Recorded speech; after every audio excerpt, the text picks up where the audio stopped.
Hi, I'm Christopher Stewart. Have to believe we are magic.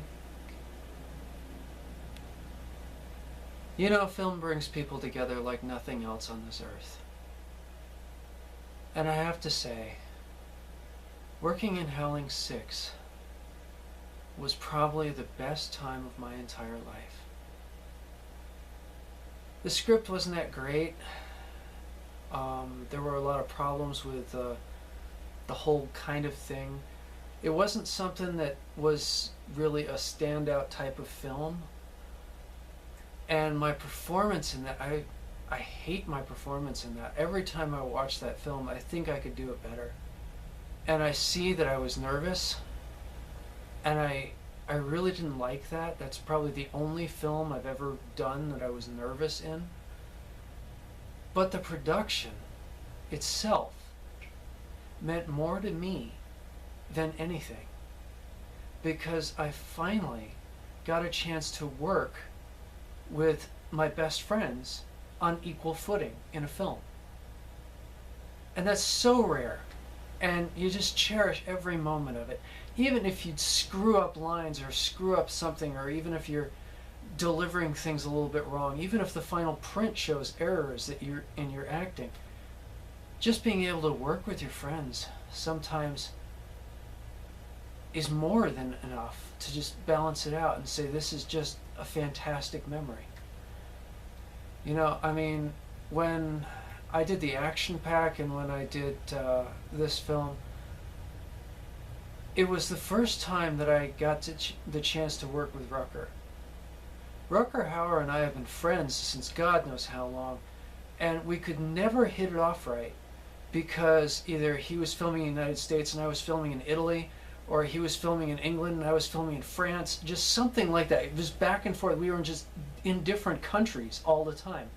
And finally, we were able to come together in things like the Action Pack series for HBO and in Howling VI. And in Howling VI, we didn't just come together, we were together in equal footing in the film. And that was just so much fun. It's such a joy working with Rucker. And with Tom, my God, to be able to sit there and work back and forth with Tom on lines on equal footing. He and I were just going back and forth as I'd be an extra in his film and he'd stop in and be an extra in one of mine. And to finally meet equally in that picture was just worth everything. I still remember the first time I was sitting there looking at the cell construction that I was going to be in, and I looked at the engineer and I said, "What are these bars made out of?" And they said, "No, silicone foam." "Why?" I said, "So if I hit it hard, it's not going to break, it's not going to hurt me, and it's not going to bounce back, it's not going to disrupt the whole cage." No, you can have a blast. It's designed that way." I said, "Great." Tom didn't know anything about what I was going to do on the first take. And when I came out at him like that and just slammed against the sides of the bars, he was like, "Whoa! Wow, that is so cool! Oh, well, let me try that again." I went back in the character. And, you know, we just had so much fun with that. And James, my God, working with James. I have known James Coco since I was in New York City, and probably maybe about like 9 years old. He even taught me in some of the classes I took in places like the Brooklyn Music Academy and such like that. And I worked with him and with Christy McNichol in a production that was one of Neil Simon's plays. And to finally work with him on equal footing was just fantastic. And James Coco is just such a fantastic actor. But he was so much like me in many ways. You know, I mean, that's something about film. It has a tendency to bring together people that are like almost mirror images of each other. If you really got to know James and got talking with him, he would sit there and he'd talk to you about his Tony. And he'd talk to you about the production, and he'd talk to you about the ceremony and how incredible he felt about getting his Tony Award. And then he'd trail off.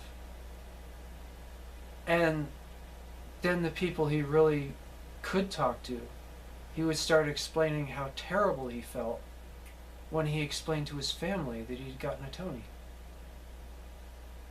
And in many ways, I was the same way. I kept my awards secret because I didn't want people screaming at me. That was my life.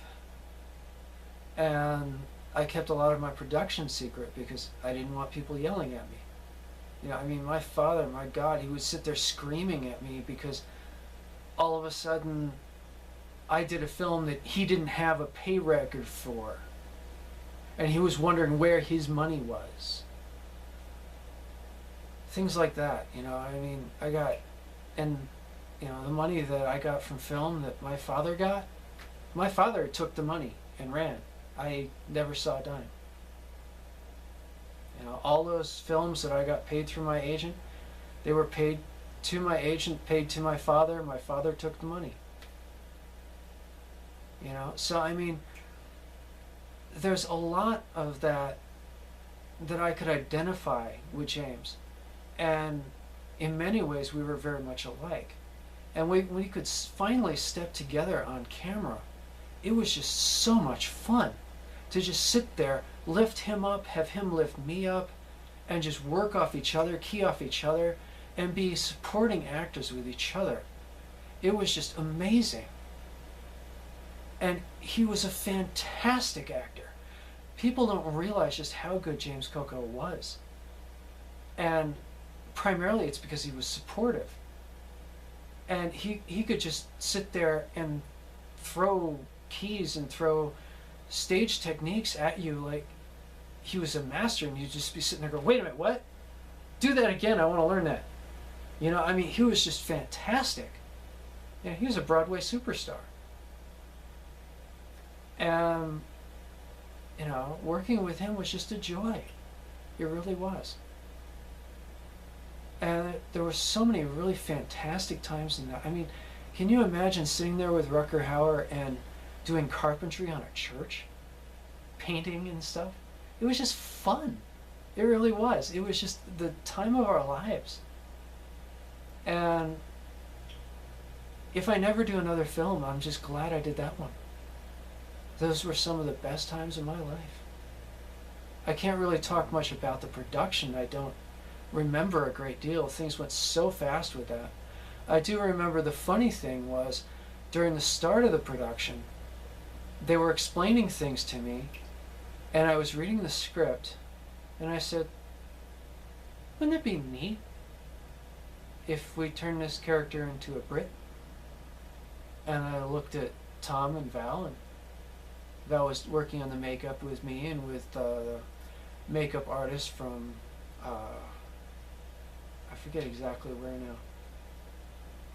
We had so many makeup artists, and I think he was one of the best ones. I think he was one of the ones from Werewolf on London or something like that. I have a tendency to forget names. And, we went off and we got talking. And Val said, I know how to make this perfect. And he flew me to England. And we dropped in on Lisette. And Lisette was sitting there writing with her husband, and they were talking, and then Lisette stopped, looked at me, and went, Chris, my God! And I said, hi, I just I don't really need to disturb the two of you. Can I have a few moments with you, Lisette, away from David? And she's like, sure, not a problem. So she comes over and talks with me, and I'm like, I need you to just sit there and talk for a few minutes. She's like, talk about what? Anything. Let me hear you talk. And so she starts talking for a little bit and goes, what's this about? And I'm like, I'm trying to get my British accent back because I have to sit there and do a character fully in British. And so she started working with me back and forth and getting a perfect dialogue with me, going in a full British accent. And then I went back to the States and started working in the production of Howling VI. And the director was just amazed. Hope Perillo was just sitting there going, you took away a Christopher Stewart and you brought back a Brendan Hughes. I don't know how you did it, but it's fantastic. And we just went straight with the whole production. We just had an absolute blast. And those were just such fun times. I know we could never redo it all because I know James, like so many other of my friends, has died. But some of them are still around. And I'd like to continue doing some films with the friends I have that are still alive. And I'd like to meet new ones. I mean, some of the people that are going to be watching this series, I'm sure, are brand new, right out of college, maybe in college, maybe even in high school, wanting to be an actor. Well, I want to meet you. I want to be able to find out what your talents are. I want to be able to work with you in a production. One of the greatest times in my life, I was working in a production of Godzilla in Japan, Godzilla versus Biollante. And I was talking with one of the stars of the production, and he was just flabbergasted that he got the chance to work with me because he had seen my movies in Japan. To him, I was the great star. And I looked at him and said, no, I'm working with you. You're the star.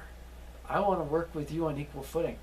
And it's been fun working with you, and I want to work with you again. And I want to work with you on equal footing one day.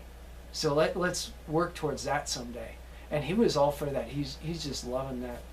And one day I would love to be able to take him from Japan and bring him over to the US and work with him in production, or go to Japan and work with him in a production there. He's a fantastic actor. He absolutely is. And I'd love to work with him again. He was just amazing. And there's several other people like that in film. There are people that I did productions with that were children when I was doing things. And I was a teenager. They were like way little, you know. And I'm sure they've gotten to be big stars today, and I'd love to work with them again. So, you know, that's just a little bit about Howling VI, about me working in film. And